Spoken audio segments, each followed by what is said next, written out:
사람은 살면서 없어서는 안 된 몇 가지가 있습니다. 보통은 의식주라고 해서 옷, 음식, 그리고 집이죠. 이 요소들은 우리가 살면서 없어서는 안 될 기본적인 생존과 그리고 생활과 관련된 매우 중요한 것들입니다. 그런데 저는 여기서 한 가지를 더 추가하고자 합니다. 그것은 바로 사랑입니다. 여러분 한번 생각해 볼까요? 지금 여러분의 삶에서 사랑이 없으면 어떤 일이 발생하겠습니까? 만약 여러분에게 사랑이 없으면 집이라는 공간은 있어도 가족은 있을 수 없습니다. 사랑이 없는 관계는 서로에게 상처만 주게 되고요. 크고 작은 갈등들이 끊어지지 않을 것이고, 사랑이 없는 사회는 온갖 범죄로 가득할 겁니다. 사랑이 없는 개인은 고립과 외로움에 빠질 것이고요. 삶의 의미를 상실할 것이고, 반대로 인정에 대한 욕구가 점점 커져서 관계에 대해서 집착하고 질투를 보이는 행동으로 나타날 것입니다. 다시 말해서 이 세상에 사랑이 없으면 우리는 이 세상에 존재하더라도 사는 것이 아닌 거죠. 그래서 고린도전서 16장 14절은 다음과 같이 이야기를 합니다. 우리 한 목소리 한번 읽어보겠습니다. 시작. 너희 모든 일을 사랑으로 행하라. 한 번 더 읽어볼까요? 시작. 너희 모든 일을 사랑으로 행하라. 여러분, 우리는 이 말씀에서 한 가지 단어에 주목을 해야 합니다. 바로 모든 일이라는 거죠. 다시 말해서 예외가 없다는 겁니다. 여러분이 가는 곳, 여러분이 만나는 사람, 여러분이 하는 모든 일들 가운데 이 사랑의 원리가 다 적용되어야 한다는 거죠. 만약 여러분의 직장에서 열심히 일을 하는데 여러분이 사랑 없이 동료를 대하면 어떻게 될까요? 경쟁자로만 보일 겁니다. 불안과 불신으로 동료를 신뢰하지 못할 겁니다. 그러나 사랑으로 그 동료를 대할 때 동료는 좋은 동역자가 되고 좋은 것을 배울 수 있는 그러한 상대가 되고 또 함께 성장할 수 있는 기회도 만들 수 있게 되는 거죠. 가정 안에서는 어떻습니까? 가정 안에 자녀를 사랑 없이 대하면 잔소리와 그 자녀를 통제하려고만 할 겁니다. 그러나 사랑 안에서 말하면 훈계도 격려가 될 수 있는 거죠. 그렇다면 성경은 이 사랑을 어떻게 이야기를 하고 있을까요? 우리가 사랑에 대해서 알려면 한 가지 중요한 전제가 있습니다. 그것은 무엇이냐면 바로 우리 안에 사랑이 없다는 걸 인정하는 겁니다. 왜냐하면 우리는 본질상 죄인이기 때문이죠. 그래서 우리는 사랑을 한다고 하지만 그 사랑은 항상 불완전하고 언제든지 깨질 수 있는 그런 사랑입니다. 2001년에 개봉했던 영화 중에 봄날은 간다라고 하는 영화가 있었습니다. 우리가 너무나도 잘 알고 있는 이영애라고 하는 배우와 그리고 유지태라고 하는 이 배우가 연인으로 나왔던 그런 영화이죠. 이 영화에 유명한 대사가 있습니다. 이 대사였습니다. 사랑이 어떻게 변하니? 사랑이 어떻게 변하니? 여러분, 이 말이 나온 이유가 무엇이냐면 여자는 이 남자를 향해서 이제 사랑이 식었다고 이야기를 하는 거예요. 그런데 남자는 이 여자를 계속해서 사랑하는 거죠. 자신의 사랑은 흔들리지 않고 변하지 않을 거라고 하는 굳건한 믿음이 있었던 겁니다. 그런데 여자는 그러지 못했던 거죠. 이 맥락에서 이야기하는 겁니다. 남자가 여자에게 사랑이 어떻게 변하니? 여러분, 죄인이 하는 사랑은요 굉장히 조건적이고요, 제한적이고요, 계산적입니다. 그래서 누군가 나에게 잘해주면 사랑한다라고 하지만 반대로 잘 대해주지 못하면 언제든지 떠나게 되는 겁니다. 그 결과 우리는 사랑한다고 말하지만 서로에게 상처를 주고요, 때로는 서운해하고요, 미워하게 되는 굉장히 모순적인 사랑을 우리는 하고 있는 거죠. 그래서 우리는 이렇게 죄인이기 때문에 사랑한다라고 이야기하지만, 사랑을 한다고 하지만 늘 부족한 겁니다. 그 부족함 때문에 관계가 어려워지고요, 가정은 흔들리게 되고요, 다툼이 일어나고 있는 겁니다. 또한 많은 사람들이 사랑을 지키기 위해 노력도 합니다. 그러나 시간이 지나면서 지칩니다. 힘이 듭니다. 사랑이 식었다라고 이야기를 하는 겁니다. 다시 말해서 우리의 힘으로는, 우리의 능력으로는 온전한 사랑을 만들 수 없다는 그 사실이 계속해서 사랑을 하면 할수록 더 드러나는 겁니다. 그렇다면 여러분, 희망은 없는 걸까요? 그렇지 않습니다. 성경은 우리에게 온전하게 사랑할 수 있는 방법을 우리에게 분명하게 말해주고 있습니다. 요한일서 4장 7절과 8절 말씀인데요, 우리 한 목소리를 읽겠습니다. 시작. 사랑하는 자들아, 우리가 서로 사랑하자. 사랑은 하나님께 속한 것이니 사랑하는 자마다 하나님으로부터 나서 하나님을 알고 사랑하지 아니하는 자는 하나님을 알지 못하나니 이는 하나님은 사랑이심이니라. 우리가 온전한 사랑을 위해서 한 가지 기억해야 할 것이 있습니다. 그것은 무엇입니까? 사랑은 나에게 있지 않다는 거예요. 누구에게 있습니까? 하나님에게 있다는 거죠. 이 말은 우리가 참 사랑을 경험하려면, 우리가 진짜 사랑을 누리려면 어떻게 해야 됩니까?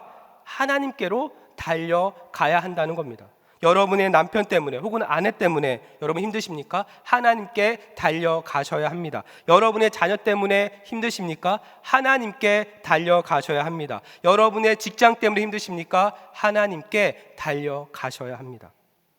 여러분이 하나님께 달려가서 여러분이 그 하나님이 주시는 사랑으로 여러분이 충전되어야 합니다. 이 하나님의 사랑으로 충전된 여러분이 그 사랑을 여러분의 남편에게, 여러분의 아내에게, 여러분의 자녀들에게 계속해서 흘려보낼 때 그 안에서 그 관계들이 회복되기를 시작하는 거죠. 왜냐하면 여러분의 남편, 여러분의 아내, 여러분의 자녀, 여러분이 속한 모든 공동체는 사랑이 없기 때문에 그렇습니다. 하나님이 계시지 않으면, 이 사랑이 하나님으로부터 온다라고 하는 것을 알지 못하면 그들은 여전히 부족한 거예요.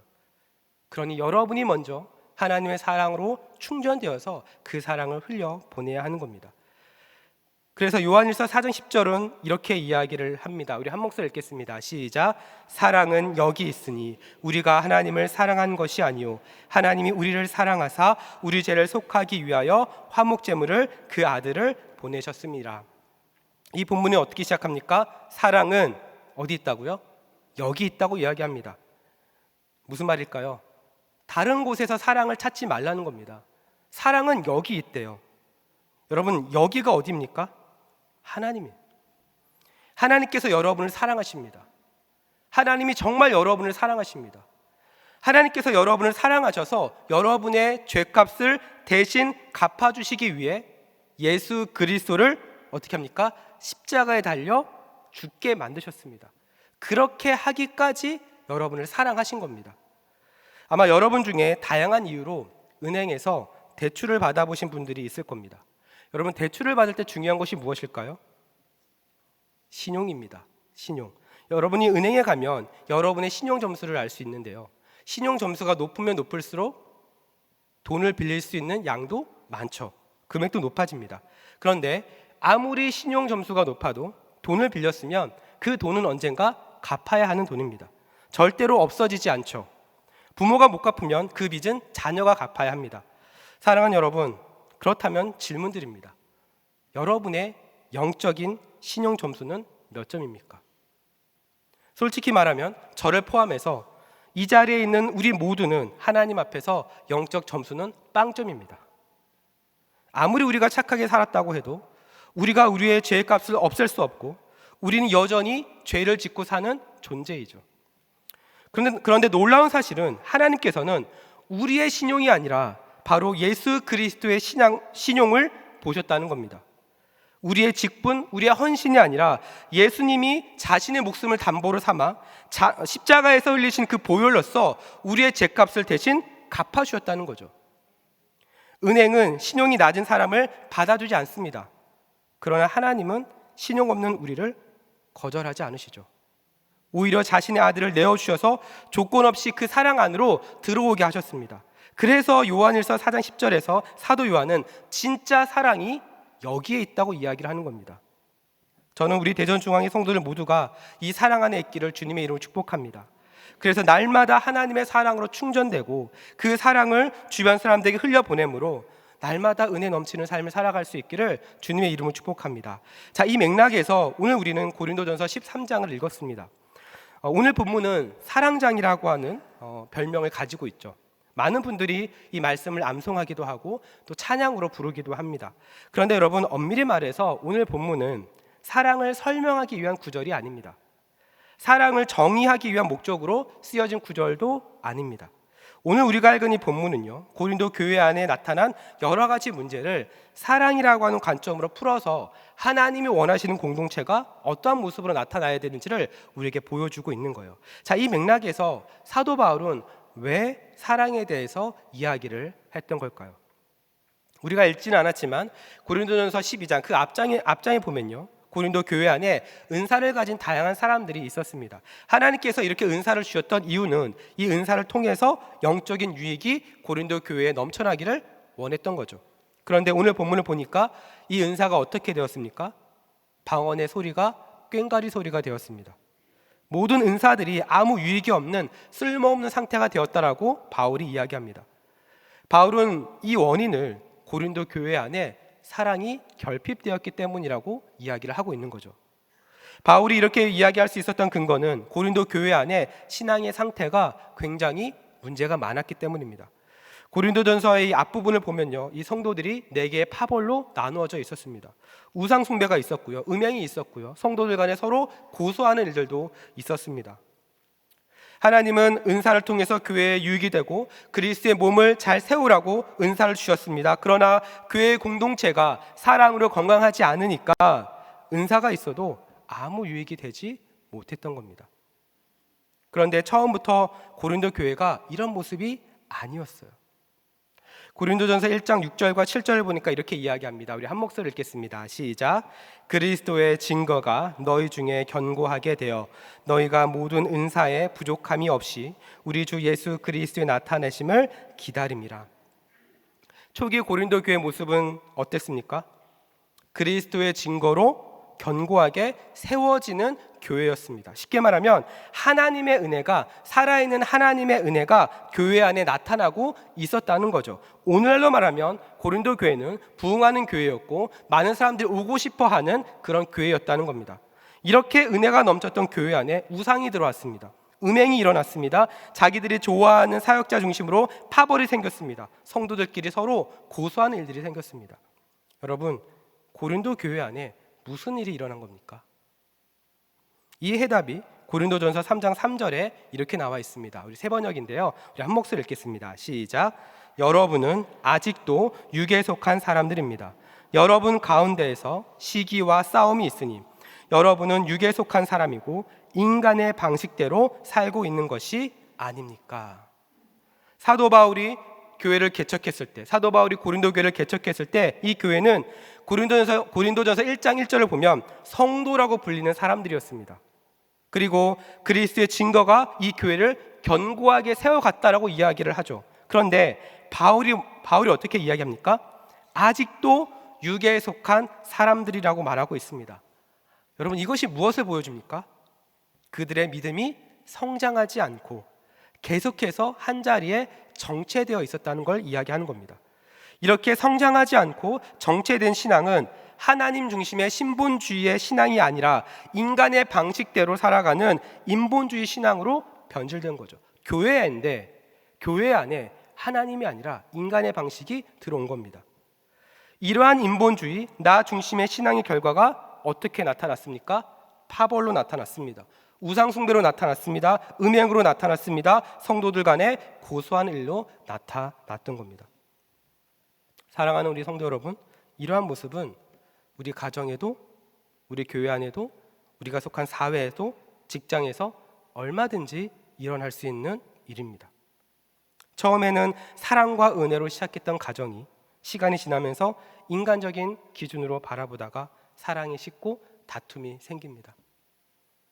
교회의 직분과 은사는 하나님의 은혜로 받은 것인데 시간이 지나면서 하나님보다 직분을 통해 사람들에게 인정받고 싶은 마음으로 교회를 섬길 때도 있습니다. 취업하기 전까지는 열심히 기도합니다. 하나님, 이 회사 꼭 들어가게 해주십시오.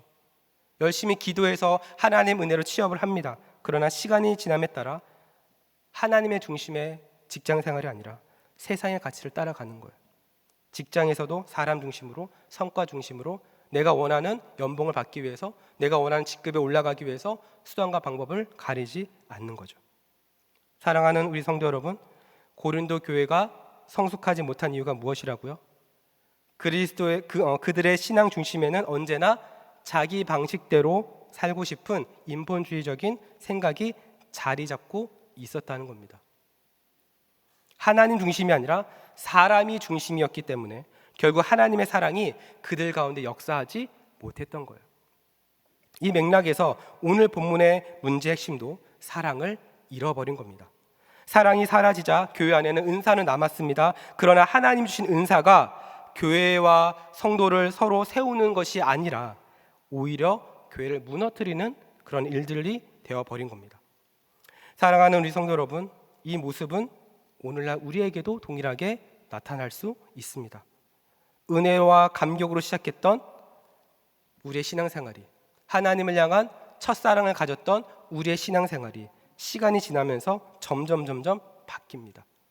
사랑이 식고 은혜가 메말라 버립니다. 예배를 드려도 감격이 사라질 때가 있습니다. 이 상태에서 신앙의 열심은 남아 있어서 열심히 봉사를 합니다. 그러나 사랑이 없으니 봉사가 부담되기 시작합니다. 은사가 오히려 비교의 대상이 되기 시작합니다. 직분이 오히려 자랑거리가 되기 시작합니다. 결국 문제의 핵심은 사랑이 없으니 신앙의 껍데기만 남게 되는 거죠. 사랑하는 우리 성도 여러분, 우리 안에 하나님의 사랑이 있을 때 은사가 은사다워집니다. 직분이 직분다워지며 교회가 교회다워지는 겁니다. 그러나 반대로 이 사랑이 사라질 때 가장 먼저 무너지는 것은요, 다른 사람이 아닙니다. 우리 자신이에요. 우리 안에 하나님의 사랑이 없으면 우리가 무너지는 겁니다. 우리가 교회이기 때문에 우리가 무너지면 교회가 무너지는 거죠. 사랑하는 우리 성도 여러분, 지금 여러분의 신앙은, 여러분의 믿음은 하나님의 사랑으로 충만해져 있습니까? 아니면 그 사랑이 방전되고 있습니까? 이 맥락에서 저는 오늘 본문을 통해 하나님의 사랑으로 충만해질 수 있는 세 가지의 방법을 함께 좀 나누고자 합니다. 그리고 함께 기도하는 시간을 갖고자 하는데요, 하나님의 사랑으로 충만해지기 위한 첫 번째 원리는 우리의 연약한 사랑을 인정하고 하나님의 사랑으로 돌아가는 겁니다. 오늘 본문 1절부터 3절까지의 말씀에 보면 은사에 사랑이 없으면 이라고 하는 표현이 계속해서 반복되죠. 이것은 은사가 필요 없다는 말이 아닙니다. 반대로 하나님이 주신 은사를 잘 사용하려면 사랑이라고 하는 것은 없어서는 안 된 굉장히 핵심이고 무조건 우리가 지켜야 되는 것이 사랑이라는 거죠. 오늘 본문의 사랑은 오래 참는 것이라고 이야기합니다. 그럼에도 불구하고 우리는 쉽게 화를 낼 때가 있죠. 온유하라고 이야기합니다. 그러나 우리의 주장이 나올 때가 있습니다. 겸손하라고 말합니다. 그러나 교만이 나올 때가 있습니다. 다시 말해서 우리의 사랑은 언제나 부족하고 금방 바닥이 드러난다는 거죠. 그러나 하나님의 사랑은 다릅니다. 하나님의 사랑은 조건이 없고 끝이 없고 변하지 않죠. 우리가 실패해도 언제나 우리를 받아주십니다. 우리를 일으켜 세우십니다. 우리를 용납해 주십니다. 우리가 자격이 없을 때조차 하나님은 우리를 먼저 찾아오시는 분이시죠. 그래서 바울은 사랑이 없으면 아무것도 아니라고 이야기하는 겁니다. 여러분, 오늘 우리에게 가장 필요한 것은 내 안에서 억지로 만들어내는 사랑이 아니라, 의무감만 남은 것이 아니라, 주님, 저를 하나님의 사랑으로 붙잡아 주옵소서. 오늘도 주님의 사랑으로 살아가게 하여 주시옵소서. 이 믿음의 고백이 있어야 할 줄로 믿습니다. 그리고 하나님의 사랑에 여러분이 붙들리셔야 돼요. 여러분, 오늘 하나님의 사랑을 경험하셨습니까? 여러분, 오늘 하나님의 사랑에 붙들리셨습니까? 저는 우리 대전중앙의 성도들 모두가, 여러분의 가정이, 우리 교회가, 여러분의 직장이 하나님의 손에 붙들린, 하나님의 사랑에 붙들린 삶이 되기를 주님의 이름으로 축복합니다. 하나님의 사랑으로 충만하게 채워지기 위한 두 번째는요, 사랑은 순간적인 감정이 아니라 지속적인 선택으로 만들어진다는 겁니다. 보통 사람은 사랑을 감정적인 부분에 많이 생각합니다. 그래서 사랑한다는 말을 들으면 기분이 좋습니다. 마음이 따뜻해지죠. 그러나 오늘 본문의 바울은 사랑을 감정적인 언어로 설명하지 않습니다. 바울은 오래 참고 온유하며 무례 행하지 아니하고, 이 모든 것들은요 모두 다 의지적인 선택이 필요한 겁니다. 우리 한번 생각해 볼까요? 여러분, 오래 참는 것이 어떤 상황에서 나옵니까? 참을 수 없는 상황에서 나오는 겁니다. 참을 수 없는 상황에서 참기로 선택을 할 때 오래 참을 수 있습니다. 여러분, 온유함도 마찬가지죠. 어떤 상황 가운데서 온유함이 필요합니까? 상대가 나를 무시하거나 혹은 내 자존심이 너무 상해 있을 때 이 온유함을 결단하는 선택이 필요한 겁니다. 다시 말해서 사랑은 감정이 아니라는 거예요. 감정만이 사랑이 전부가 아니라는 겁니다. 여러분, 우리의 감정은요 하루에도 수십 번씩 바뀝니다. 아침에는 사랑스러웠던 우리의 남편이, 아침에는 사랑스러웠던 우리 아내가 집에 들어가서 보니 TV를 보고 누워있는 모습을 볼 때마다 우리 마음 가운데는 어떨까요? 때로는 화가 날 때가 있습니다. 짜증이 날 때도 있습니다. 교회에서도 마찬가지죠. 처음에는 은혜로 섬김을 시작합니다. 그런데 조금만 서운하면 금세 마음이 돌아섭니다. 이처럼 감정에 기대는 사랑은요, 오래 갈 수가 없는 겁니다. 그러나 성숙한 사랑은 내 감정, 내 기분에 따라서 결정되지 않습니다. 십자가를 앞둔 예수님께서도 뭐라고 말씀하셨습니까? 할 수만 있으면 이 잔을 내게서 옮겨달라고 이야기하죠. 무슨 말입니까? 십자가에 달리는 것이 성부 하나님의 뜻인 건 알겠지만 마음은 편하지 않다는 겁니다. 마음은 불편하다는 겁니다. 그러나 우리 주님은 여기서 끝나지 않죠. 뭐라고 이야기합니까? 그러나 나의 원대로 마시옵고 아버지의 원대로 하옵소서. 인성을 가지신 예수님의 마음은 피하고 싶었습니다.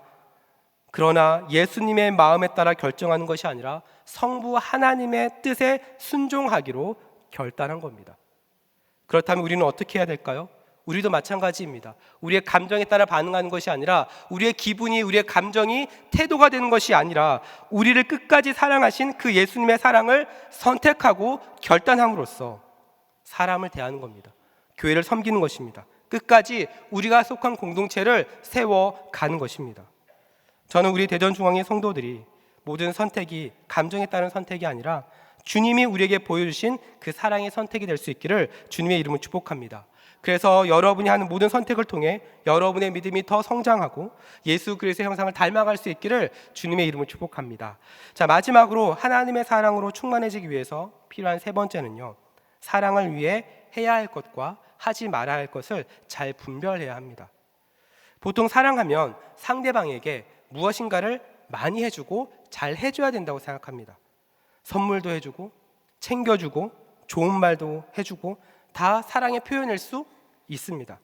하지만 성경은 사랑을 단순히 많이 해주는 것으로만 이야기하지 않습니다. 오히려 바울은 오늘 본문에서 사랑을 구체적으로 해야 할 것과 하지 말아야 할 것을 나누어서 설명합니다. 먼저 사랑을 위해서 무엇을 해야 된다고 이야기합니까? 인내해야 되고 온유해야 되고 시기하지 말아야 되고 자랑하지 말아야 되고 교만하지 말라고 이야기합니다. 그리고 사랑을 하지 말아야 될 것은 무례함, 이기주의, 화를 내는 것, 악한 것을 생각하지 않는 것, 불의를 보면서 기뻐하지 않는 것이라고 이야기를 합니다. 다시 말해서 해야 할 것과 하지 말아야 할 것을 분별할 수 있는 능력이 있어야 우리가 온전한 사랑을 경험할 수 있다는 겁니다. 그런데 사람들은요, 앞에서 본 대로 자기가 기준이 되어서 자기 마음대로 사랑을 할 때가 많습니다. 그래서 자기 마음대로 했다가 상대방이 자기가 생각했던 어떤 반응이 나오지 않으면 섭섭하다고 이야기합니다. 변했다고 이야기를 하는 거죠. 여러분, 우리에게는요, 분별력이 필요합니다. 사랑을 위해서도 분별력이 필요합니다. 그렇다면 우리는 이 분별력을 어떻게 가질 수 있을까요? 이 사랑을 완벽하게 보여주신 우리의 롤 모델이신 예수 그리스도를 보는 것입니다. 예수님은 십자가를 지시기까지 끝까지 인내하셨습니다. 제자들의 실패와 배신에도 예수님은 온유함으로 나타내셨습니다. 그러나 동시에 예수님은 바리새인들과 위선자를 향해서 화를 내셨고 불의 앞에 결코 타협하지 않으셨죠. 예수님은 죄는 죄라고 분명히 말씀하셨습니다. 그러나 죄인을 정죄하지 않으시고 오히려 용서해 주셨습니다. 사랑하는 우리 성도 여러분, 사랑은 그냥 많이 해주는 게 아닙니다. 무조건 다 받아주는 것도 아닙니다. 해야 할 것은 하고 하지 말아야 할 것은 멈추는 분별이 있을 때 그 사랑이 온전해질 수 있는 거죠. 저는 우리 대전중앙의 성도들의 삶이 이렇게 분별력 있는 사랑으로 세워지기를 주님의 이름으로 축복합니다. 그래서 여러분이 가는 곳마다 하나님의 사랑이 드러나고 그 사랑으로 사람을 살리고 공동체가 세워지는 은혜가 있기를 주님의 이름으로 축복합니다. 말씀을 정리합니다. 사랑하는 우리 성도 여러분, 오늘 우리는 이제 고린도전서 13장 말씀을 통해서 이 사랑에 대해서 한번 보았습니다. 오늘 본문을 비춰볼 때 여러분의 신앙은 어떠한 모습으로 가고 있나요?